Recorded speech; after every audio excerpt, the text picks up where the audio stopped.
নিরামিষ দিনে ঝটপট তৈরি করুন বাঁধাকপির মহারানি। খেতে দুর্দান্ত স্বাদের হয়। তার জন্য বাঁধাকপির পাতাগুলোকে এইভাবে আলাদা করে রাখলাম। এদিকে মটর ডাল ভেজানো ছিল, সেটাকে মিক্সির জারের মধ্যে নিয়ে খুব ভালো করে পেস্ট করে নেওয়ার পর একটা বাটির মধ্যে ঢেলে নিচ্ছি। বেটে রাখা ডালের মধ্যে দিলাম পরিমাণ মতো নুন, হলুদ গুঁড়ো, লঙ্কা গুঁড়ো, গরম মশলা গুঁড়ো আর দিলাম আদা বাটা। ভালো করে মিশিয়ে নিয়ে মিশ্রণটা রেডি করে রাখলাম। জল গরম হতে বসিয়ে দিয়েছিলাম, দিয়ে দিলাম 1 চা চামচ নুন আর দিলাম বাঁধাকপির পাতাগুলো। 5 থেকে 6 মিনিট ফুটিয়ে নেওয়ার পর ঠান্ডা হয়ে যাওয়ার জন্য একটা থালার মধ্যে তুলে রেখে দিচ্ছি। মশলার জন্য আদা, টমেটো, কাঁচা লঙ্কা পেস্ট করে রাখলাম। পাতাগুলো ঠান্ডা হয়ে গেছে, থালার মধ্যে বিছিয়ে নিয়ে বেটে রাখা ডালটাকে ভালো করে মাখিয়ে নেওয়ার পর এইভাবে রোলের মতো করে মুড়ে নিতে হবে। এইভাবে বাদবাকিগুলো আমি রেডি করে নিচ্ছি।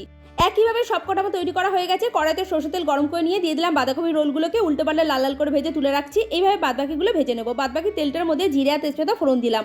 যখন ভাজা হয়ে গেছে দিয়ে দিলাম বেটে রাখা মশলা, হলুদ গুঁড়ো, লঙ্কা গুঁড়ো, জিরে গুঁড়ো আর দিলাম পরিমাণ মতো নুন। 4 থেকে 5 মিনিট মশলাটা কষিয়ে নেওয়ার পর এর মধ্যে দিয়ে দিচ্ছি পরিমাণ মতো জল। আর এর মধ্যে দিলাম অল্প করে চিনি। গ্রেভিটা ফুটে উঠেছে, দিয়ে দিলাম ভেজে রাখা বাঁধাকপির রোলগুলোকে, ঢেকে দিয়েছিলাম 5 মিনিটের জন্য। ঢাকনা খুলে ঘি গরম মশলা মিশিয়ে নিলে বাঁধাকপির মহারানি তৈরি।